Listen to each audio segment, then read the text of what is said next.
TechAfrica News Podcast from Africa for Africa.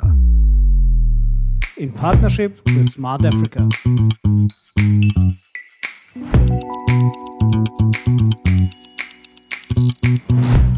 Angela, when I see you all around these conferences, I always feel you have a real deep passion for the mobile sector. I'm quite curious from where this passion comes.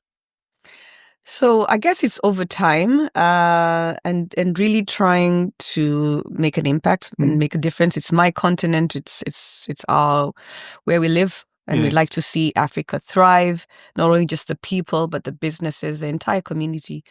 So, I mean, my journey started off with the telecommunications sector, and I've been trying to obviously, understand the power that it has unlocked in the continent over the last 20, 30 years, every country that has utilized it. And it's been really transformational. The leapfrogging effect that we've seen and heard about, it's really real in our continent. And so the next level for me was just taking it to the next level of how can we sort of unlock and move forward the systemic, very, very hard issues and challenges in Africa, and see what can technology do to sort of help solve bits and pieces of that. So whether it's education or health or even our transport system, whatever it will be, there is hope that, with improvements and leveraging technology, I think and I believe that we can really increase our productivity and our efficiencies and just really, transform everybody's life. So that's where my passion sort of stems from. That makes totally sense. In your role with GSMA and GSMA Africa especially, so how would you define your, let's say, position in the digital transformation process in Africa?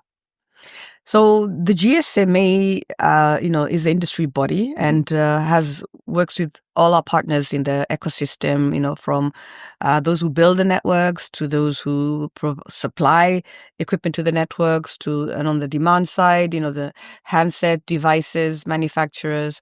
So everybody in the ecosystem, basically, who's interested in using communications for that transformative effect. So I think when we look at how the world is really transforming and leveraging technologies in such a very dynamic, fast-paced way, for Africa, we're trying to also understand how can we be part of that transformation? How can we leverage technologies as they continue to emerge to adopt them faster than we can? Technology is a very capital-intensive business in Africa, and so a lot of advocacy, therefore, becomes our mainstream role in Sub-Saharan Africa. And it's a balance. It's not just focusing on advocacy, but also advocacy for the future. So how do we make sure that even as we solve the challenges of today in terms of stimulating demand for the adoption of mobile internet for our people, how do we also continue to build the railroads for the future? Adopting 5G and beyond, adopting cloud technologies or emerging tech such as AI and blockchain, so that at the end of the day, we're not left behind because we only just focused on building demand, but that demand was also met with a supply that's ahead. So we try to balance both in our approach as the GSMA, in our advocacy to help the entire ecosystem to make sure that we don't miss the moment. So your close connection to the mobile sector also helps you to gain some insights, which help you probably to define how our journey for the future could look like. Yes. I mean, what you see, in movies or, out there, it looks like it's unreal, but we've seen that with the dynamic pace of how technology is really transforming and evolving, I think all that looks like it's really likely and possible. And so the question is, because, the youth, particularly in our continent, are very digital native in their approach to understanding and adopting technology. I think our role is to just make sure that we provide that sort of enabling environment for them to be able to innovate and thrive and solve their own problems, because perhaps for the past generations that they're not it's not so easy. So many other challenges and barriers as we Yeah. know them: digital literacy, being able to understand the content and whether it's relevant for you or it's in your language. Yeah. But with the youth, that's another thing altogether. That they seem to just adapt for it, and so they are the ones who are sort of best placed to solve these issues and challenges, because they just go straight into the technology. And we're such a young continent. I mean, over 50% of the population are below 30. It's crazy. So when we look at this mobile sector, and we see as well how economy is struggling throughout Africa. But when you see the numbers and look into detail, you see that the mobile sector is still one of the big revenue streams for economies. And it also naturally can bring growth, because the more people you connect, the more they're able to make business, the more they, let's say, educate themselves, innovate. So what is your take on the maturity of countries and governments to understand this importance? I think if we look where we are, the evidence is really clear. Because it takes two to tango. So you have the private sector who have invested private capital to really invest in the technology in the continent.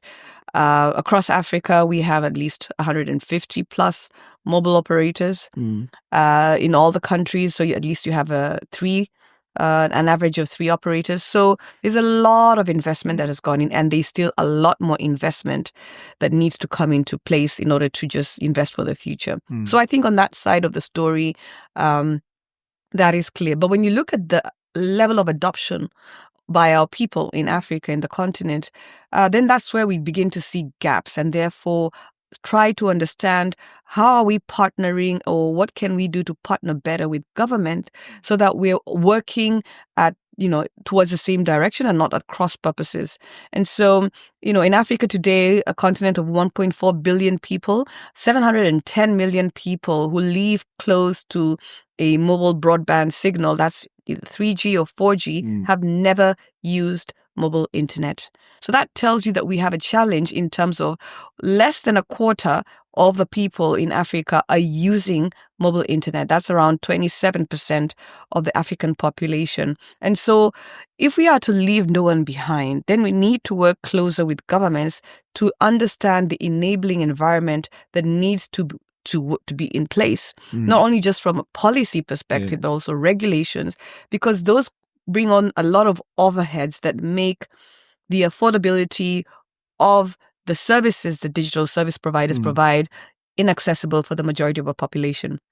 If the biggest barriers for adoption are the device, so our statistics in the GSMA show that, a $50 device, at cost is what we would need in the continent. But when you start looking at customs duties and other taxes that are applied on the data services, such as excise duty, these then push up the affordability beyond the wallet size of our people.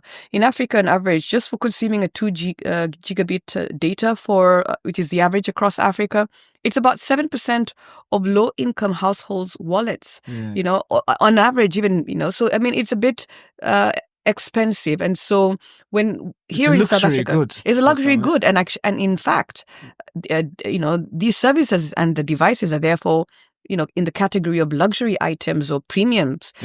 Excise duty shouldn't be on the sector when you're using it as a productive use, stimulating productivity in the continent and removing the inefficiencies that we have. So I think that understanding is missing from our governments in order to partner with the sector who have brought in the capital.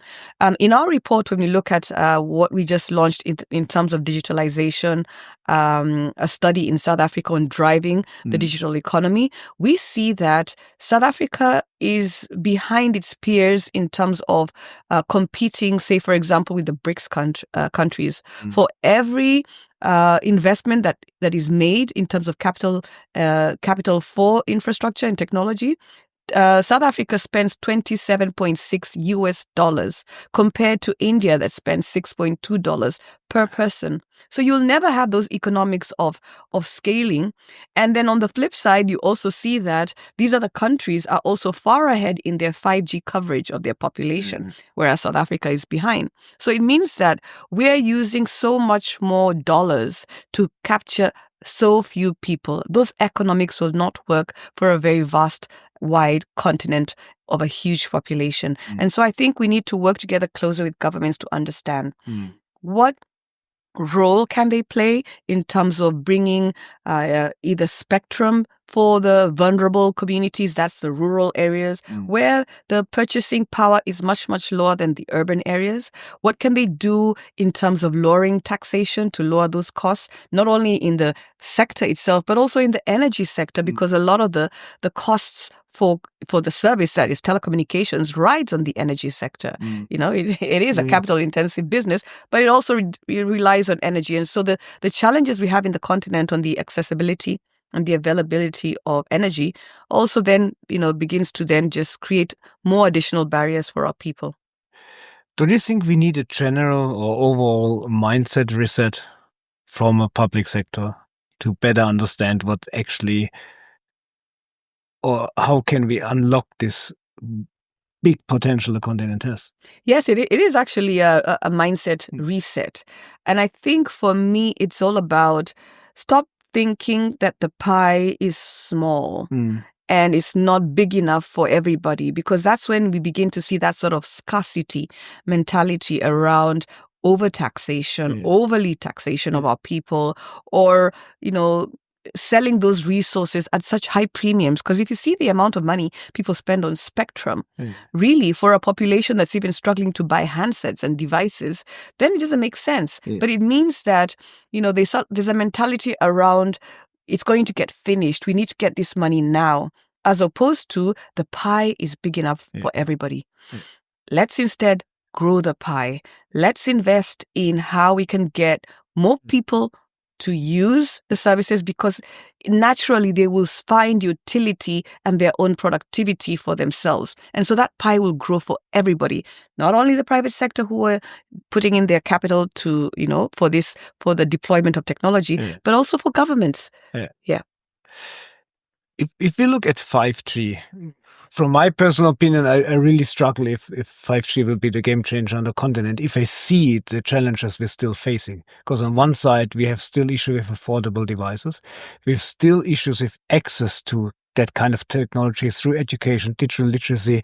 So don't you think, or it's just a more disruptive question, if we invest now more money into 5G instead of doing our homework and really facing the real issues we have now with the majority of the people, couldn't they come back then in a few months or in a few years, say, look, 5G, all good, we invested a lot of money, but we still can't afford the devices. We still did not invest into making these devices cheaper. 5G device is more expensive than a 4G or 3G.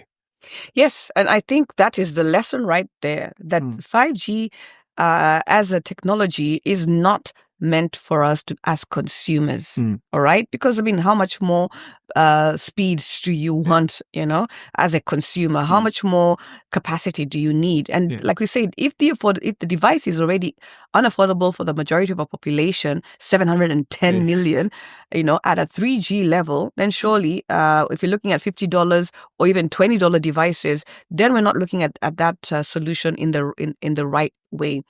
For me, I think that 5G is the technology that will complement other emerging technologies such as AI and blockchain and IoT for the digitalization of our sectors.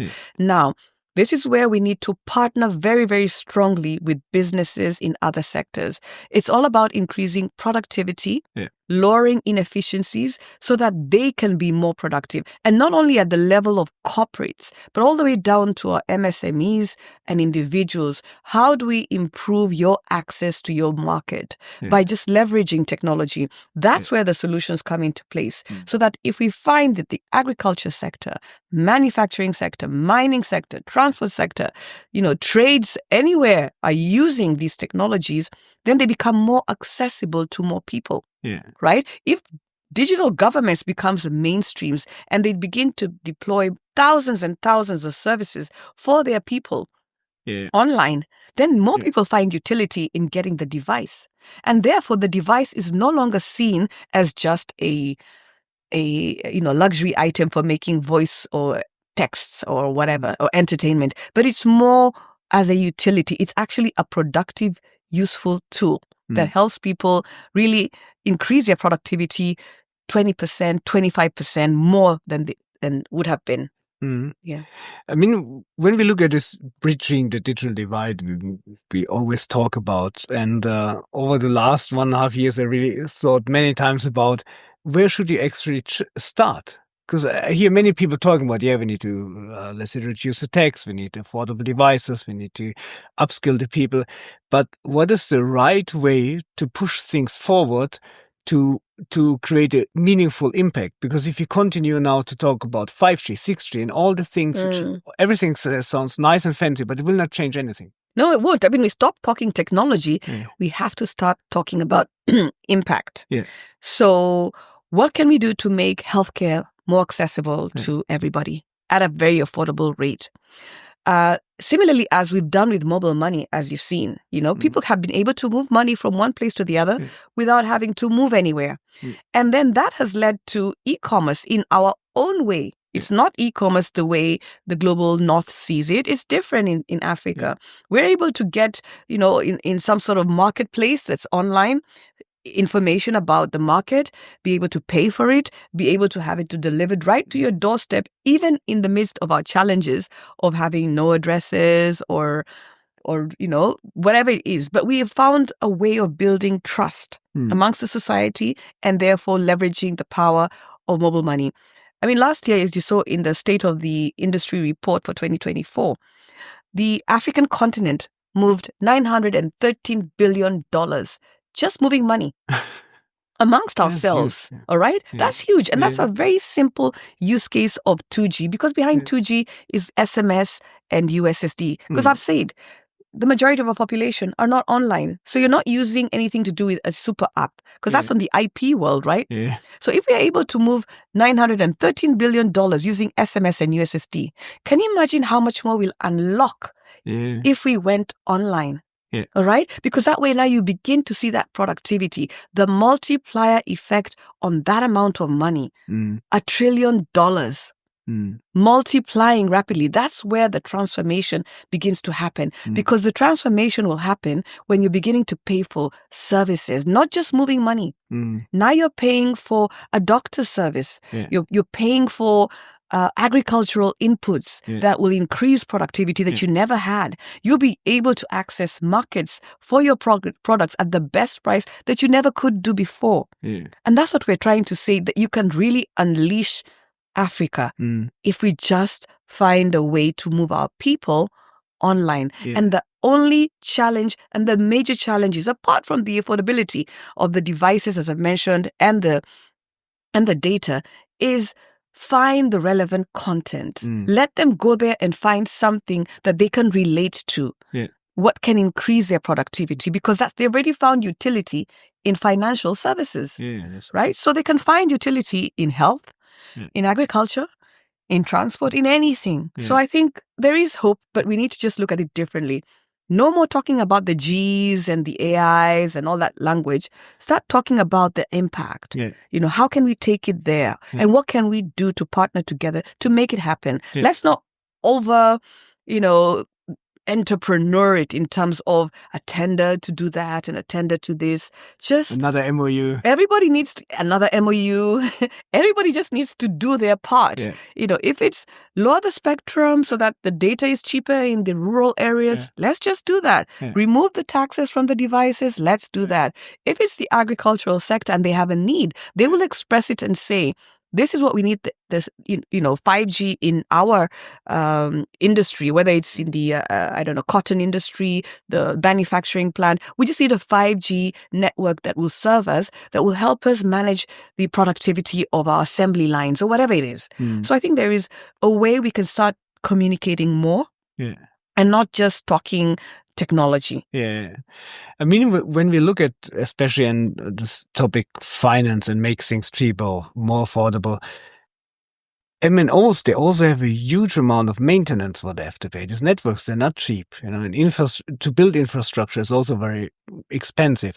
And sometimes they also, in many countries, they have issues with access to finance, investments. The risk countries at the high risk, they're not easily getting investments. How do you see that as well affecting this, let's say, accelerating process of digital transformation? I think, those challenges then begin to slow down capital, because capital can never remain patient forever. At some point in time, the returns on capital employed have to be seen, and that's all. And that's the essence of private capital. So the ability for different communities and governments to provide that sort of certainty in an environment to stimulate capital to flow is the challenge, because at some point in time, and we've seen it in the sector, beyond 4G and the time it's taken for that capital to be the rate of return on that has taken so long that other sectors now look more attractive than the telecommunications sector.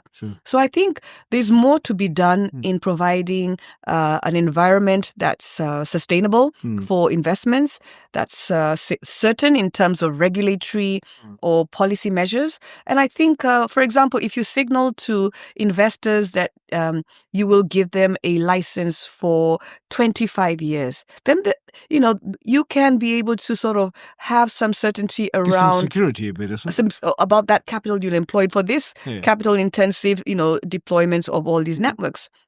If we say that, for example, the spectrum that you're deployed can be reused for different technologies as opposed to having to pay for it every single year, different sorts of models, or after your licensing expires, then you have uncertainty around whether or not you're going to get the spectrum back again, and yet you have deployed the equipment, that signals and scares away investors. So I think we can do a lot more in Africa to sort of attract capital and make sure that we guarantee that sort of the trust that others have had with their money in our continent to be able to pay back and attract more for doing other things, like we're saying now, digitalization of other sectors. If our own sector is in jeopardy, how else will you be able to get money to be, for other sectors? So I think that's the major challenge in a capital-intensive business. And we have no control of the macroeconomic climate. So, the devaluation of currencies, the skyrocketing prices of oil. Big issue, for example. Exactly. We have no control of that. But those factors have a huge impact on our industry. We have to figure out how to be less dependent on fossil fuels, because we can't have generators for diesel generators as backup to an unstable grid. All right. So the grid is not helping. It's not stable, or where it exists, it's not good grid. And so, being able to assure service availability, reliability is critical for us as a sector, even as we look at digitalizing other sectors. But then at the same time, you find that you get penalized for service unavailability, not because of what you did, but what you didn't have control over, like load shedding in South Africa. That's not your problem, but then because you didn't have the right level of service available, then you get penalized for that. So there's a lot more that needs to be done in being able to make sure that we provide an environment that's friendly for investors, friendly for continued, improvements, as opposed to a penalization sort of environment. I think we can work together. I think that's the only way we can move the needle faster and further forward. If you look at on Africa as a continent with so many countries, I'm always surprised that we at that time have no blueprint where we can say, look, that's what we can learn from each other to improve, because we have similar issues, similar issues. So, but what would you say stops us? Is it the political will? Is it the education we probably don't have to understand how impactful it can be? I think in Africa we do have a lot of policies, a lot of paperwork, a lot of stuff that's in the corridor somewhere, in a closet somewhere. Yeah. I think the challenge is always about implementation. All right. So maybe, we don't have to spend 80% of our time on creating more policies, more strategies, all that stuff. I think we need to now just start spending 80% of our time implementing those policies, enforcing those policies, providing resources to those agencies and institutions to be able to do their work and provide that environment. Because when you see, what's happening, and I think for us as a GSMA, we decided to provide insights to policymakers and any other person, including the private sector, to be able to make very evidence-informed decisions. So what do I mean by that? If we have so many policies and strategies out there, and all the digitalization studies we're doing are, the basis of them, the foundation is on existing strategies and policies towards even 2030. So they're there.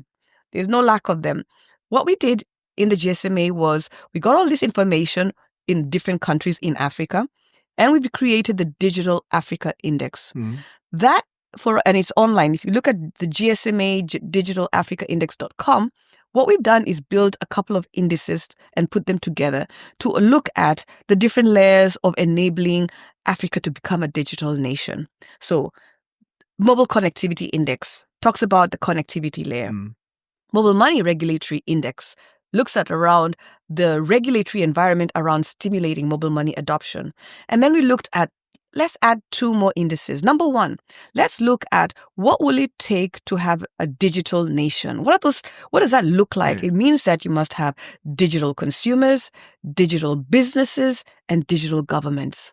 Because that's the relevant content and utility for people to use digital services. So then we begin to measure and understand country by country in Africa. Where are we? Which countries have digital governments in place? And what are they doing to make sure that their services are available to their people?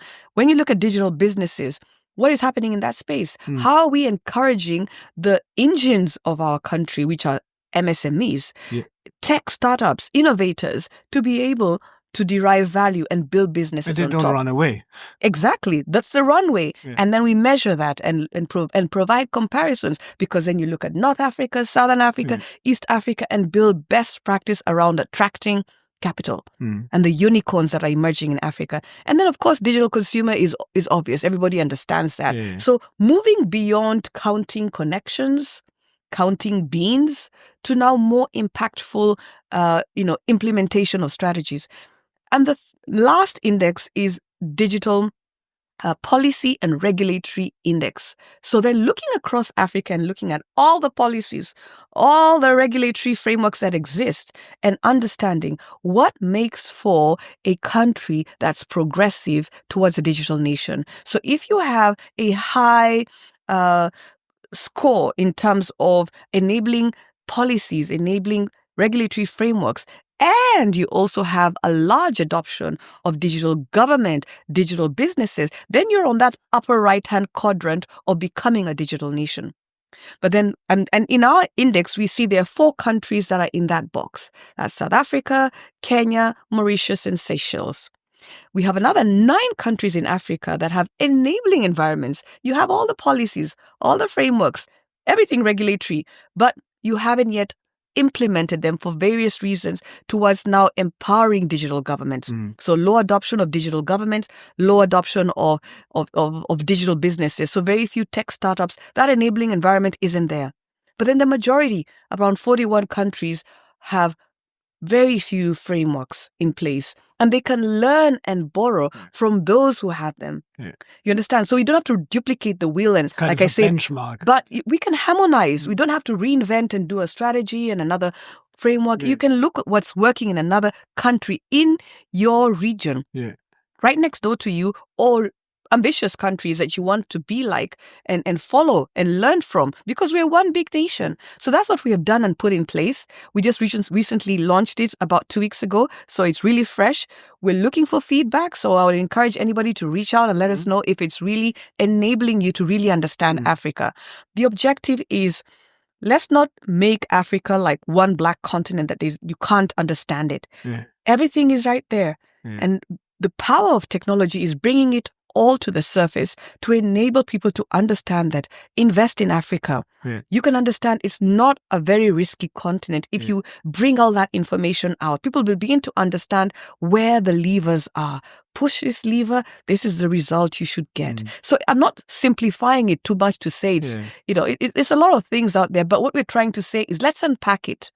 Let's try to move it, because we've proved it in this same continent that we've done it with financial inclusion. We can do it with digital inclusion. True. I mean, it's always very interesting when we talk about investments on one side to say, yeah, it's a high risk, but when it's about taking out the resources, polish them in their countries, bring it back to Africa and sell it to us for probably 5 times the price. And we have that in many areas. Very interesting. I just would like to discuss with you quickly your opinion on the universal service funds. And I mean, we see, at least from my opinion, they could be more effective. And they probably could also be very useful if we develop a kind of a long-term strategy, how we manage them and how we use them. In fact, and it's not actually that they could be more effective, they should be more effective. And I think we did an analysis last year in October 2023, and we have a report as well on the USF frameworks, where we look at, say, 20 years down the line. Most of them have been in place for a couple of years. How have they impacted the continent? Because we still have about 13 to 15% coverage gap, which means that we have a huge population, all right? 160 million people just do not have a 3G or 4G signal in their backyard. And these funds were meant to close that divide. So, well done, Africa. We've managed to close that gap from back in 2020, 2013, when it was about 44% coverage gap across, the population in Africa. And right now it's going towards the single digits. So it's 13% and it'll close.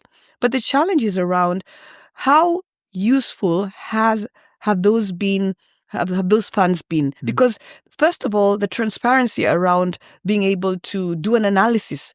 Where have they been effective? How have they been effective? In what ways can we leverage them to be able to close that gap much faster and begin to close the usage gap as well? Because at the end of the day, it's about adoption. So it's not about just building the networks. It's about also getting them used, because the challenge is around, like I said, the capital won't be patient. If you build the networks and nobody's using them, as we've seen in 4G, where we still have a long runway in the African continent, then it begs, our private capital to start asking questions around, then why should we invest in 5G? So I think the USF funds have a lot of more room for improvement. As I've mentioned, transparency, bringing stakeholders to the table to be able to understand how can we innovatively employ that, those funds to do better. And more importantly, even the big question in the room is, do they still exist, right? Are those funds still available, or have the funds been depleted? And if they have been depleted, how come we're still having challenges in the region? So looking forward, we take the lessons, we have to learn the lessons, but I think we have to always look forward and understand. So how can we make these funds work better for us, all right? Because similarly to taxes, nobody's opposed to paying taxes. It's about whether those taxes work for you as people, whether they're delivering a better transformative life for our population. So similarly with the USF funds, if they're going to be having different players paying to that pot of cash, nobody's opposed to paying. I think people, what they want to see is, can we see the usage? Can we see them being used properly? Otherwise, they'll end up looking like it's just another tax, right? It's just another tax on top of other taxes, as opposed to being a fund that's supposed to improve and transform lives. Yeah. I fully agree. If I would give you a wish list and would say, look, you can select 3 topics or 3 challenges you would like to overcome within the next 12 months, which are tackling the digital transformation process in Africa, what would be these 3 topics? I would like to see a smartphone device in every one of those 710 million people in Africa who have access to the signal but are not using it. Because I can guarantee you they do have a device, but they're using it for SMS and USSD, and they're the ones who are contributing to the $913 billion mobile money economy in Africa. So it's there, but they're just not using it from a smartphone. So I want everybody to have a device. That's number 1. Number 2, I want everybody to benefit from it. So it's not just a device that they don't understand. So why do I have it? I want that device to be a tool. In the same way, a farmer goes to the land and starts using his fork or hoe to till the land. This device should be productive for you. It should improve your life. It should boost your income or your productivity by at least 20-25%. So then again, that means then I would like to see if a few sectors can raise their hands, whether it's agriculture, which is the backbone of many of our economies in Africa, to come and say, look, guys, we can increase productivity. We can feed our own continent and even have an oversupply to export. But that will only work if we start minimizing all those losses, wastage of food that goes thrown away because it didn't find the market on time, right? Or farmers who get frustrated because they couldn't sell their produce at the right price point. If their inputs are costing more than the price that they're getting in the market, then they'll just give up and say, well, what's all this hard work for? I'm not giving away food for free. So I think that's what we need to do. The majority of our population are smallholder farmers. I think the agricultural sector is ripe for digitalization. So I would say that will be then my next wish list. And then my last wish list would be, let's transform education and health. Because we cannot afford to have malnourished children and uneducated youth. In as much as we're looking for digital literacy, we also need to get literate. So our education systems, well, they have their challenges, but none of us in Africa so far, are that challenged. Myself, I went through a public school throughout my life, all the way. I didn't study abroad. And I think I got a good education where I came from. Not a private academy, a public academy. So I think we have what we have. We need to use what we have. It can be improved. But I think we need to stop striving for utopia, right? And just use what we have, leverage technology to improve it so that our children have a better chance at a good education as well as health-wise. And there's no reason for us to be challenged with education when we have lots of ways of getting around it, as we've done with financial services. So not necessarily brick and mortar, but let's do it online somehow. So those are my 3 asks. Thank you very much. I really appreciate it. It's always wonderful talking to you. I really enjoy it. And I'm looking forward when we can sit together again. Thanks for your time. And thank you. And greetings to everybody from beautiful Cape Town.